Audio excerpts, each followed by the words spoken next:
ओम शांति। बच्चों ने गीत सुना? किसने सुनाया?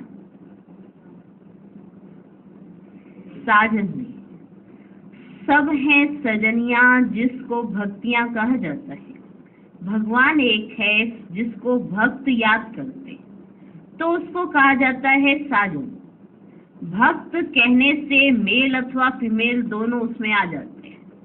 भक्त बोलेंगे तो मेल और फीमेल दोनों उसमें आ जाते हैं। तो सब हो गई सीताएं। राम एक है, भक्त अनेक हैं, भगवान एक है। उस भगवान को कहा जाता है परम पिता। लौकिक बाप को परम पिता नहीं कहेंगे, वह है लौकिक शरीर देने वाला पिता। परम पिता है परम धाम में रहने वाला, सब आत्माओं का पिता। हर एक मनुष्य को दो बाप है, एक लौकिक, दूसरा पारलौकिक बाप। लौकिक बाप का जन्म बाय जन्म वर्षा अलग होता है। हर एक जन्म में बाप अलग अलग रहते हैं। तुम विचार करो कितने जन्म लेते हैं तो कितने बाप मिलते होंगे? हाँ, 84 जन्मों में जरूर 84 बाप और 84 माँ मिलेंगे। हर जन्म में एक ही लौकिक बाप और एक ही माँ रहती है। दूसरा बाप है परमपिता परमात्मा। परंतु सत्युग त्रेता में कभी वो गॉड फादर के याद ही नहीं करते। हे परम पिता परमात्मा मेहर करो, ऐसे कभी नहीं कहते। इसलिए समझाया जाता है सत्युग त्रेता में एक ही बाप होता है। सत्युग त्रेता के अलावा दो बाप है? सत्युग त्रेता के अलावा दो बाप नहीं है। कहाँ हो? फिर द्वापर कलयुग जिसको भक्ति मार्ग कहा जाता है, वहां सबको दो बाप है। मेल अथवा फीमेल सबको दो बाप है। पारलौकिक बाप को याद करते हैं क्योंकि यह दुखधाम है। दुखधाम में दो बाप और सुखधाम में एक बाप। यहाँ तो एक लौकिक बाप है, दूसरा फिर सबके दुख निवारण करने वाला बाप है।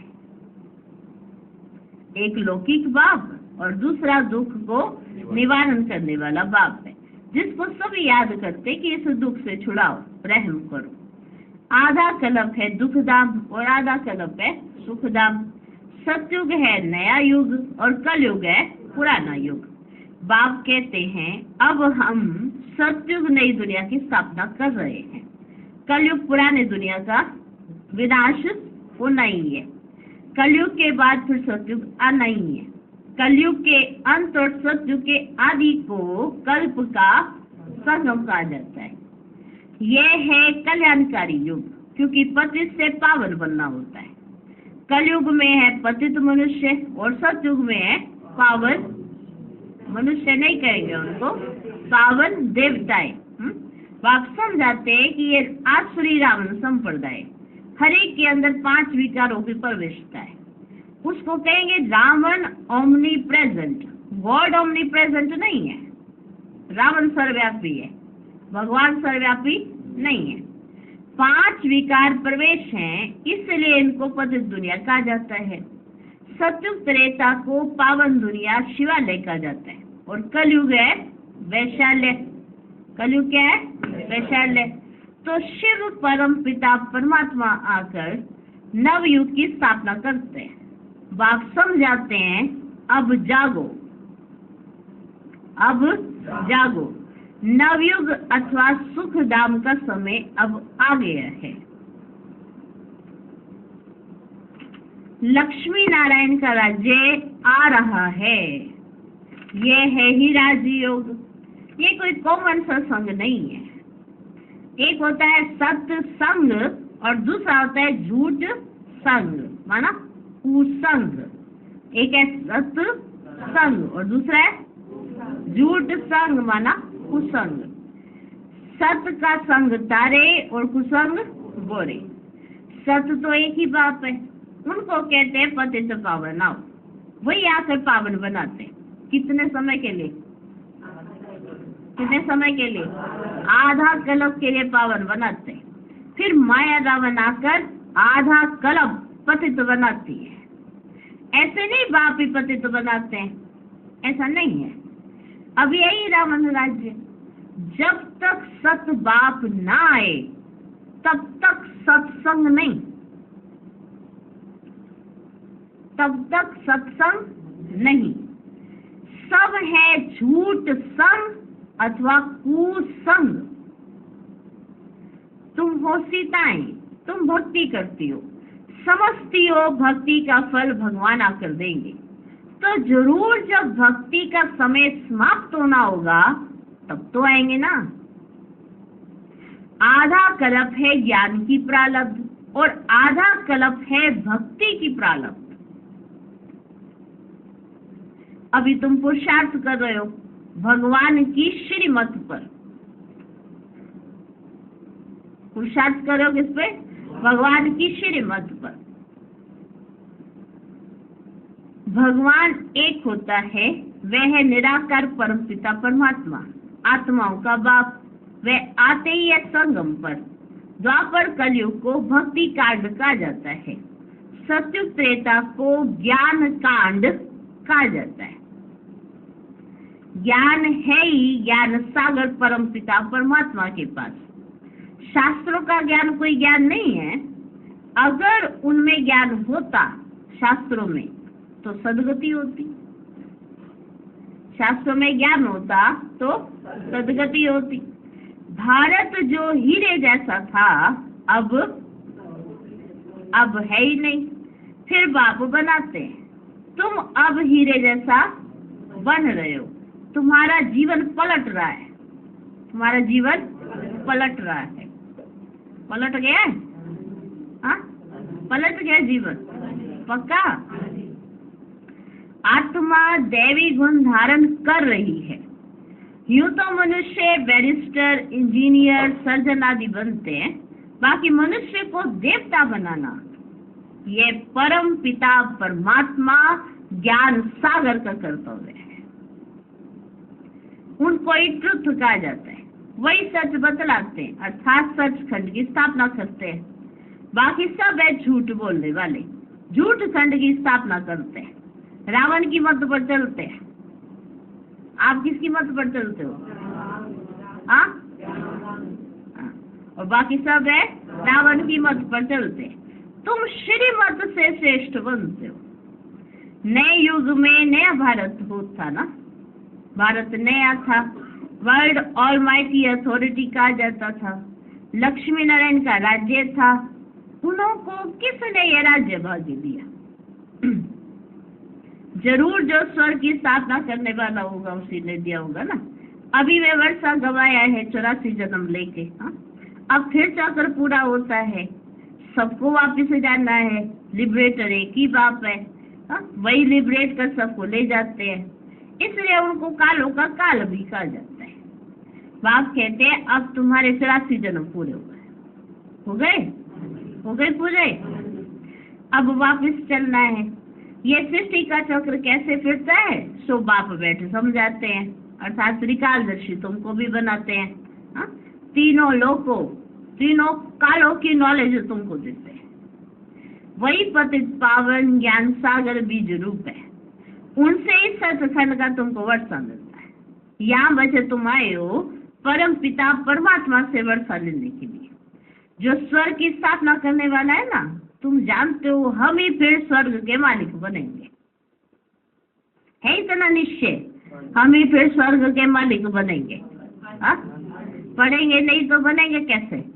पढ़ेंगे तो बनेंगे।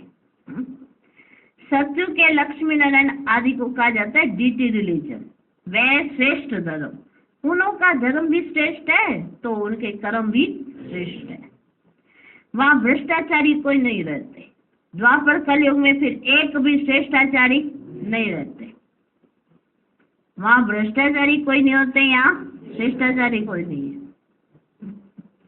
बाप को भूलने के कारण इतनी बुरी गति हुई है। फिर बाप आकर पति से पावन बनाते हैं। बाबा ने समझाया कि बाबा को भूल जाते हैं ना तो ऐसी गति हो गई है। फिर बाबा को याद करते हैं फिर सदगति हो जाती है। धर्म स्थापक कोई पति से पावन बनाने नहीं आते। पतित पावन तो एक ही बाप है, वही सच्चा गुरु है। बाकी वे तो आकर अपना धर्म स्थापन करते हैं। ऊपर से पावन आत्माएं आती हैं, फिर पतित बनती है। इस समय सब पतित है। सबको पावन बनाना बाप का ही काम है, वही पतित पावन है। गुरु नानक ने भी उस सतगुरु की महिमा की है। इस पुरानी दुनिया के विनाश के लिए यह महाभारत लड़ाई है। बाकी ऐसे नहीं तुमको लड़ाई के मैदान में ज्ञान देते, ऐसा नहीं तुमको लड़ाई के मैदान में ज्ञान दिया जाता है, ऐसा नहीं है। ज्ञान के लिए तो एकांत चाहिए, 7 रोज भट्टी में रहना पड़े। बाकी तो है भक्ति की सामग्री। भक्तों में भी कोई बड़े तीखे तीखे होते हैं। रुद्रमाला भी है तो भक्तमाला भी है। बाबा कहते वह है भक्तों की माला और यह है ज्ञान माला।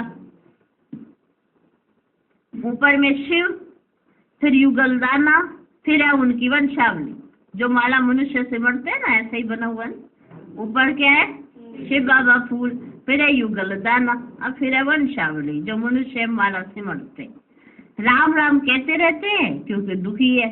रावण संप्रदाय राम को याद करते हैं। रावण संप्रदाय राम को याद करते हैं कि आकर अपना बनो। अभी तुम ईश्वरीय गोद में आए हो। वास्तव में सब आत्माएं परम पिता परमात्मा की तो संतान है। मनुष्य सृष्टि प्रजापिता ब्रह्मा की संतान है। प्रजापिता ब्रह्मा द्वारा मनुष्य सृष्टि रची है। आत्मा तो अविनाशी है। आत्माओं का विनाशी बाप है। अभी तुमको कितने बाप है? तो अभी तो बात दो बाप की कर रहे हैं, अभी तीसरे बाप की बात नहीं कर रहे हैं। तो अभी तुमको कितने बाप है? 2 बाप, एक विनाशी, दूसरा अविनाशी। ब्रह्मा भी शरीर छोड़ देते हैं ना। शिव बाबा को तो अपना शरीर है ही नहीं, तो एक है विनाशी और एक है अविनाशी, 2 बाप हो गए। तो देखो ब्रह्मा भी शरीर छोड़ देते, शिव बाबा को तो अपना शरीर ही नहीं है, वे तो जन्म मरण रहित है। जन्म मरण में तुम बचे आते हो। तुम आदि सनातन देवी देवता की ही 84 जन्म है। पूरा हिसाब है ना। गुरु नानक को तो 500 वर्ष हुए, नहीं ये थोड़ा कहेंगे शुरू से आए हैं, 500 वर्ष हुए उन्हें। तो इतने में 84 जन्म कैसे लेंगे? 500 वर्ष के अंदर ले सकते हैं? बाकी लाखों जन्म की तो देखो बच्चे कोई बात ही नहीं है। बाप समझाते हैं अब इस सब के जन्म आकर पूरे हुए हैं। तो आज विशेष जन्मों की बात हो रही है, याद रहेगा। फिर नए सिर खेल सत्युग में शुरू होगा। सत्युग में तो थोड़े चाहिए, बाकी इतने सब कहाँ चले जाएंगे फिर? उन्हों के लिए तो बाबा कहते हैं बम्बोर को आग लगनी है। उन्हों के लिए बम्बोर को आग लगेगी। इन बॉम्ब्स, नेचुरल कैलेमिटीज आदि से सब खत्म हो जाएंगे। सब खत्म हो जाएंगे। बाकी आत्माएं सब चली जाएंगी मुक्ति धाम में। ये कयामत का समय है बच्चों, सबको वापस से जानना है। भारत को अविनाशी खंड कहा जाता है ना, क्योंकि भारत ही बाप का जन्म स्थान है। शिव बाबा भारत में ही आते हैं। पतित पावन बाप यहाँ जन्म लेते हैं तो गोया सभी धर्म वालों के लिए भारत बड़े से बड़ा तीर्थ स्थान है। क्योंकि पतित पावन बाप यहाँ जन्म लेते हैं तो सभी धर्म वालों के लिए यह बड़े से बड़ा तीर्थ स्थान है। इतना भारत का महत्व है, परंतु महत्व को उड़ा ही दिया है। यह भी ड्रामा का खेल है जो बाप भी आकर समझाते हैं। बाप कहते हैं मैं ही ज्ञान का सागर हूँ। लक्ष्मी नारायण को ज्ञान का सागर नहीं कहा जाता। उनमें रचयिता और रचना के आदि मध्य अंत का ज्ञान नहीं है। ना वो रचयिता को जानते हैं, ना वो रचना को जानते हैं, ना वो आदि मध्य अंत को जानते हैं। कौन? लक्ष्मी नारायण। वह ज्ञान जरूर तुम्हारे में है। इस समय जो बाबा के पास है ना, वो संगम पर आकर बाबा बच्चों को दे देता है। कुछ अपने पास नहीं रखा है, ऐसा कोई बात नहीं है जो आपको पता ना हो। वो ज्ञान अभी तुम्हारे पास है। तुम ही मनुष्य से देवता बनते हो। यहाँ आते हो पति से पावन बन, पावन दुनिया का मालिक बन रहे। बाप आत्माओं से बैठ बात करते हैं। निराकार बाप इनके ऑर्गन्स का लोन लेकर पढ़ाते हैं। तुम्हारी आत्मा भी इन ऑर्गन्स से सुनती है, समझ रहे हो? बाबा ने समझाया है आत्मा जो है ना स्टार है, जो भ्रुकुटी के बीच में रहती है, और वह बाप है सुप्रीम आत्मा। वह सुप्रीम आकर इनको आप समान सुप्रीम बनाए साथ में ले जाते हैं। बाबा ये अपने समान सुप्रीम बनाता है, फिर अपने साथ ले जाते हैं। सब आत्माओं का गाइड है। उनको ही दुख हरता सुख करता कहा जाता है। दुख से तुमको लिबरेट कर ले जाएंगे। सत्युग में देखो बच्चे दुख होता ही नहीं है, होता है? नव युग की नॉलेज भी नहीं है ना। ये बातें मनुष्यों ने कभी सुनी नहीं है। भले अच्छे और बुरे मनुष्य होते हैं, परंतु ये बातें तो उन्होंने नहीं सुनी। परंतु है तो सब पतित ना। तब तो गंगा पर स्नान करने पावन बनने जाते। गंगा का पतित पावनी नाम रख दिया। अब लोग सोचो, नाम रखा पतित पावनी। वास्तव में पतित पावन तो बाप को ही कहा जाता है। पतित दुनिया के बाद फिर पावन दुनिया की स्थापना होती है। सत्युग को वॉइसलेस वर्ल्ड कहा जाता है। और देखो बच्चे, वह है साइलेंस इनकॉर्पोरियल वर्ल्ड। आत्माएं यहाँ आकर पाठ बजाती है। पाठ है कितने जन्मों का? याद रहेगा? कितने जन्मों का? 84 जन्मों का। तुम ऑलराउंडर पाठ बजाते हो। कौन कौन है जो कहते मैंने ऑलराउंडर पाठ बजाया? तुमको ऑलराउंडर पाठ बजाते नहीं बजाया तुमने? पता नहीं, मेरे को याद नहीं है। एक तो बीच में क्या मेरे को याद तो है नहीं। तुम ऑलराउंडर पाठ बजाते हो। देखो यह है बना बनाया ड्रामा। हर एक में अपना अपना पार्ट अविनाशी है। मैं कभी मिटता नहीं है। मिटता है? सत्युग का आपका जो पार्ट होगा मिट जाएगा। हाँ, तो संगम पर जो पार्ट होगा वो भी तो मिटेगा नहीं। वो क्यों भूल जाता है? अभी क्या बन गए हैं?